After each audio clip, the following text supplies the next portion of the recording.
जय श्री श्याम। दोस्तों, हमारे चैनल में आपका स्वागत है।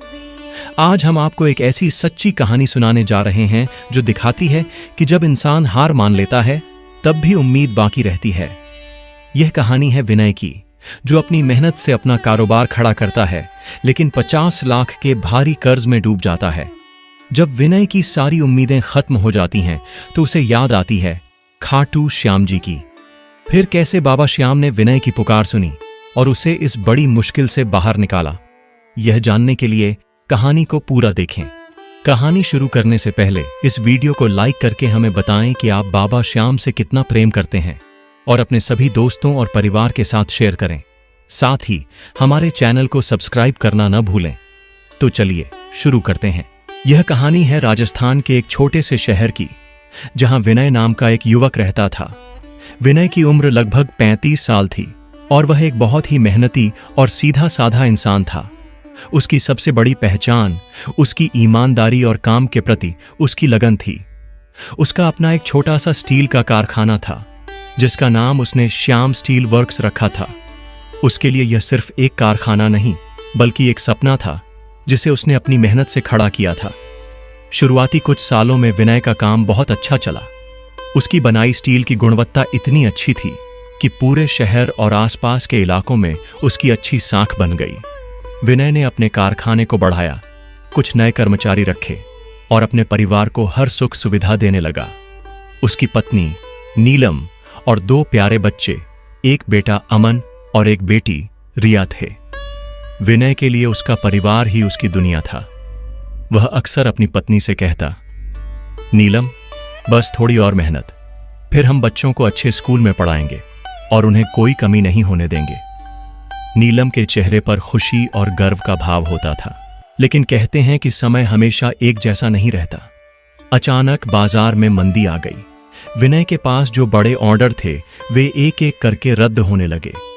कच्चे माल की कीमतें बढ़ गईं, लेकिन तैयार माल की बिक्री घट गई। विनय ने हार नहीं मानी। उसने सोचा, यह बुरा समय भी चला जाएगा। मैंने पहले भी मुश्किलों का सामना किया है। उसने अपने कारखाने को चलाने के लिए और कर्मचारियों को वेतन देने के लिए एक बड़ा बैंक लोन ले लिया। वह जानता था कि एक बार बाजार ठीक हो गया तो वह सारा कर्ज आसानी से चुका देगा। लेकिन नियति को कुछ और ही मंजूर था। बाजार में सुधार होने की बजाय हालात और बिगड़ते चले गए। जिस विनय का चेहरा हमेशा आत्मविश्वास से भरा रहता था, अब वही चिंता की गहरी लकीरों से भर गया था। बैंक का कर्ज बढ़ता गया और देखते ही देखते उसके ऊपर 50 लाख रुपए का भारी कर्ज हो गया था। यह सिर्फ एक रकम नहीं थी, यह एक पहाड़ था जो उसके सीने पर आ गया था। पहले तो विनय ने इस बात को अपने परिवार से छिपाया। वह देर रात तक कारखाने में बैठा रहता, कागजों को देखता और सोचता कि क्या करे। उसकी रातों की नींद उड़ चुकी थी। वह हर सुबह एक झूठी मुस्कान के साथ उठता ताकि नीलम और बच्चे उसकी परेशानी न समझ पाएं। लेकिन नीलम एक समझदार पत्नी थी। उसने महसूस किया कि विनय अब पहले जैसा नहीं रहा। उसका मन उदास रहता था। वह बच्चों के साथ हंसता खेलता नहीं था। एक रात जब विनय बेचैनी में करवटें बदल रहा था, नीलम ने उसका हाथ पकड़ा और पूछा, विनय, क्या बात है? तुम मुझे सब कुछ क्यों नहीं बताते? विनय ने बहुत हिम्मत करके उसे सब कुछ बता दिया। जब नीलम ने 50 लाख के कर्ज की बात सुनी तो उसके पैरों तले जमीन खिसक गई। लेकिन वह एक साहसी पत्नी थी। उसने कहा, हम मिलकर इसका सामना करेंगे, घबराओ मत। लेकिन हालात हर दिन बदतर होते गए। बैंक वाले रोज दरवाजे पर आकर कर्ज चुकाने की धमकी देते थे। विनय को याद है, एक बार एक बैंक अधिकारी ने उसके बच्चों के स्कूल में जाकर फीस की बात की थी, जिससे उसके बच्चे शर्मिंदा होकर घर लौट आए थे। उस दिन विनय को अपने बच्चों की आंखों में डर और अपमान दोनों दिखे थे। विनय का कारखाना पूरी तरह से बंद हो गया था। जिस विनय की समाज में इतनी इज्जत थी, आज वही अपना सिर झुकाकर चलता था। उसके दोस्त भी अब उससे नजरें चुराने लगे थे। एक दिन जब एक बैंक अधिकारी ने उसके घर आकर उसे और उसके परिवार को सबके सामने अपमानित किया, तो विनय पूरी तरह से टूट गया। उसकी पत्नी नीलम उसे संभालने की कोशिश कर रही थी, लेकिन विनय का आत्मविश्वास पूरी तरह से टूट गया था। उसे लगा, अब कोई उम्मीद नहीं बची है। उसी रात वह अपने घर के पिछवाड़े में बैठा, उदास और निराश। उसकी आंखों से आंसू बह रहे थे। वह अपने परिवार की तरफ देखता रहा। उसकी पत्नी जो इतनी परेशान थी, उसके बच्चे जो इतना डर गए थे। उसे लगा कि वह एक हारा हुआ इंसान है जो अपने परिवार को एक अच्छा जीवन भी नहीं दे सकता। उसका शरीर और मन दोनों थक चुके थे। उसने सोचा, अब मैं क्या करूं? तभी उसे याद आया, उसकी मां हमेशा कहा करती थीं कि जब दुनिया के सारे दरवाजे बंद हो जाते हैं तब खाटू श्याम जी का दरबार खुला रहता है। उन्होंने कहा था, विनय वो हारे का सहारा है। विनय ने आसमान की तरफ देखा। उसकी आंखों में आंसू थे और होंठों पर सिर्फ एक ही नाम था, बाबा श्याम। उस एक पल में उसकी निराशा की जगह एक हल्की सी उम्मीद ने ले ली। उसने मन में ठान लिया कि अब उसे सिर्फ एक ही रास्ता दिख रहा है, उसे अपने बाबा के पास जाना होगा। उसकी आखिरी उम्मीद वही थे। विनय ने उस रात फैसला कर लिया था। उसकी आंखों में आंसू थे, लेकिन अब वे निराशा के नहीं बल्कि एक नई उम्मीद के थे। अगले दिन सुबह जब नीलम उसके लिए चाय लेकर आई तो विनय ने कहा, नीलम, मुझे खाटू धाम जाना है। नीलम को पता था कि विनय किस मानसिक स्थिति से गुजर रहा था। उसने एक पल के लिए भी विरोध नहीं किया, बस कहा, जाओ, मुझे बाबा पर पूरा भरोसा है। नीलम के इन शब्दों ने विनय को एक नई ताकत दी। उसके पास यात्रा के लिए पैसे नहीं थे, लेकिन एक दोस्त ने बिना कुछ पूछे उसे कुछ रुपए दिए, बस इतना कि वह जा सके और वापस आ सके। विनय ने अपनी पत्नी और बच्चों को गले लगाया। उसकी आंखों में आंसू थे, लेकिन उसने उन्हें छिपा लिया। उसने अपनी पत्नी से कहा, तुम चिंता मत करना, मैं जल्द ही वापस आ जाऊंगा। और फिर वह चल पड़ा। जिस विनय ने कभी अपनी कार से यात्रा की थी, आज वह भीड़ भाड़ वाली बस में खड़ा था, अपने मन में चल रहे तूफान से जूझ रहा था। उसके दिमाग में बार बार यही सवाल आ रहा था, क्या बाबा मेरी सुनेंगे? क्या मुझ जैसे एक आम इंसान की पुकार उन तक पहुंचेगी? रास्ते में उसकी आंखों के सामने उसकी जिंदगी की तस्वीर चल रही थी। उसका खुशहाल परिवार, उसका फलता फूलता कारोबार, और फिर सब कुछ कैसे खत्म हो गया। वह अपने बच्चों के डरे हुए चेहरे याद करता, अपनी पत्नी की उदास आंखें और अपनी मां के चेहरे पर छाई निराशा को याद करता। इन सब यादों ने उसकी हिम्मत को और भी बढ़ा दिया। उसे लगा कि वह सिर्फ अपने लिए नहीं बल्कि अपने पूरे परिवार के लिए जा रहा था। जब वह खाटू धाम के पास पहुंचा तो दूर से ही उसे बाबा श्याम का पवित्र निशान दिखाई दिया। उस निशान को देखते ही विनय का मन एक अजीब सी शांति से भर गया। उसे लगा जैसे बाबा ने उसे बुला लिया हो, जैसे उसकी पुकार सुन ली गई हो। वह सीधे मंदिर की तरफ चल पड़ा। मंदिर पहुंचकर विनय हजारों श्रद्धालुओं की भीड़ देखकर हैरान रह गया। चारों तरफ जय श्री श्याम के जयकारे गूंज रहे थे। भजनों की धुन इतनी मधुर थी कि विनय को लगा जैसे वह किसी और ही दुनिया में आ गया हो।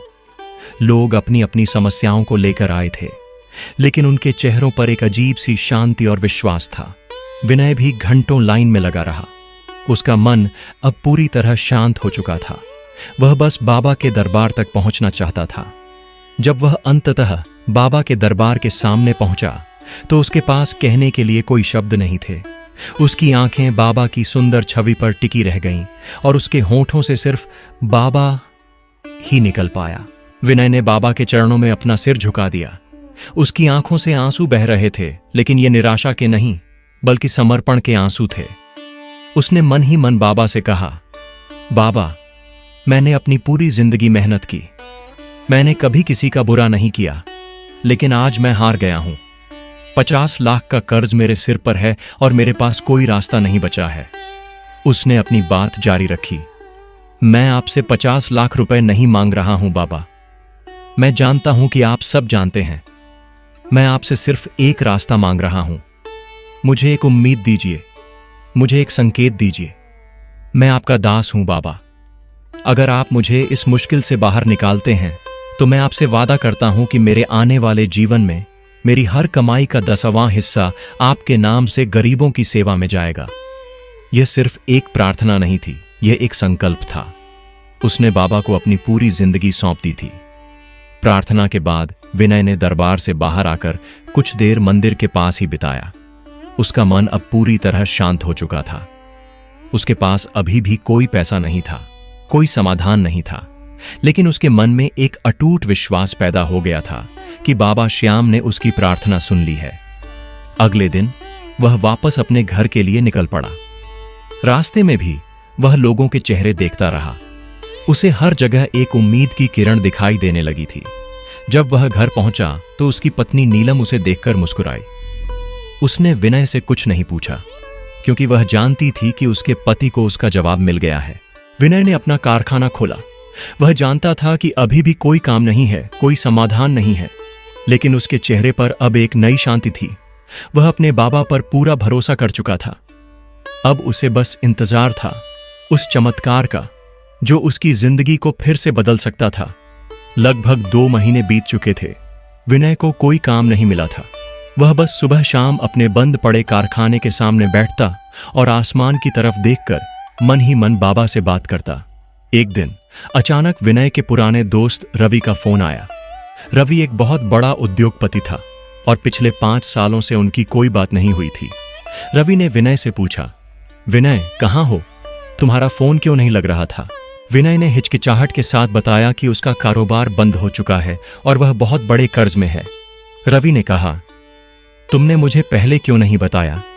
खैर छोड़ो, मैं अभी दुबई में हूं और मुझे एक बहुत बड़ा ऑर्डर मिला है, जिसके लिए मुझे तुरंत 50 लाख रुपए के स्टील के विशेष कलपुर्जे चाहिए। मुझे तुम्हारी स्टील की गुणवत्ता पर पूरा भरोसा है। क्या तुम यह काम कर सकते हो? मैं तुम्हें इस काम के लिए 50 लाख रुपए एडवांस देने को तैयार हूं। विनय ने यह सुना तो उसके पैरों तले जमीन खिसक गई। 50 लाख रुपए का कर्ज और 50 लाख रुपए का काम, वो भी एडवांस में। यह क्या था? यह सिर्फ एक संयोग नहीं था, यह बाबा का चमत्कार था। जिस विनय को पिछले कई महीनों से कोई काम नहीं मिल रहा था, आज उसे 50 लाख रुपए का काम मिल गया था, वो भी विदेश से। विनय की आंखों में आंसू आ गए। उसने तुरंत रवि को धन्यवाद दिया और काम के लिए हां कह दी। रवि ने उसी दिन उसके बैंक खाते में 50 लाख रुपए एडवांस भेज दिए। विनय ने तुरंत बैंक अधिकारी को फोन किया और कहा, मेरा कर्ज चुकाने का इंतजाम हो गया है। अगले ही दिन विनय ने बैंक जाकर 50 लाख रुपए का पूरा कर्ज चुका दिया। जिस बैंक अधिकारी ने उसे और उसके परिवार को अपमानित किया था, वह विनय के आत्मविश्वास को देखकर हैरान था। विनय ने मुस्कुराते हुए कहा, समय सबका बदलता है जनाब। आज बाबा श्याम की कृपा से मेरा समय भी बदल गया है। कर्ज चुकाने के बाद विनय ने तुरंत अपना कारखाना दोबारा शुरू किया और रवि का काम पूरा किया। रवि उसके काम से इतना खुश हुआ कि उसने विनय को अपना स्थायी सप्लायर बना लिया। विनय का कारोबार फिर से चल पड़ा, बल्कि पहले से भी ज्यादा तेजी से। विनय ने अपने परिवार को सारी बात बताई कि कैसे बाबा श्याम की कृपा से उसकी जिंदगी फिर से पटरी पर आ गई। नीलम ने कहा, मुझे पता था कि बाबा हमें कभी अकेला नहीं छोड़ेंगे। अब समय था अपने संकल्प को पूरा करने का। विनय ने अपनी कमाई का 10वां हिस्सा निकालकर गरीबों की सेवा में लगाया। वह हर महीने गांव के सबसे गरीब लोगों के लिए भोजन की व्यवस्था करता। विनय और उसका परिवार अब सिर्फ अपने लिए नहीं, बल्कि दूसरों के लिए भी जी रहे थे। 1 साल बाद विनय अपने पूरे परिवार के साथ खाटू धाम गया। इस बार वह खाली हाथ नहीं था। उसके पास बाबा के लिए भेंट थी, लेकिन उससे भी बढ़कर उसके पास बाबा के चरणों में रखने के लिए अपनी कृतज्ञता थी। विनय ने बाबा के दरबार में खड़े होकर अपनी पूरी कहानी बताई। उसकी आंखों में खुशी के आंसू थे। उसने कहा, बाबा, मैंने आपसे 50 लाख नहीं मांगे थे। मैंने आपसे सिर्फ एक रास्ता मांगा था और आपने मुझे वह रास्ता दिखाया। आज मैं जो कुछ भी हूं वह आपकी कृपा है। गांव के लोगों ने भी विनय की यह कहानी सुनी और उन्हें एहसास हुआ कि आस्था की ताकत क्या होती है। जिस विनय ने एक समय समाज के तानों से हार मान ली थी, आज वही विनय दूसरों को उम्मीद और हिम्मत दे रहा था। यह कहानी एक सच्ची घटना है जो दिखाती है कि जब दुनिया के सारे दरवाजे बंद हो जाते हैं, तब बाबा श्याम का दरबार खुला रहता है, क्योंकि वो सच में हारे का सहारा है। आपने यह कहानी अंत तक देखी, इसके लिए आपका बहुत बहुत धन्यवाद। हमें उम्मीद है कि विनय की यह कहानी आपको पसंद आई होगी और आपको भी बाबा श्याम पर विश्वास करने की एक नई वजह मिली होगी। अगर आपको यह कहानी अच्छी लगी है तो कमेंट में जय श्री श्याम लिखकर हमें जरूर बताएं। आपके हर एक कमेंट से हमें प्रेरणा मिलती है। फिर मिलेंगे एक और नई कहानी के साथ। तब तक के लिए अपना और अपने परिवार का ध्यान रखें। जय श्री श्याम।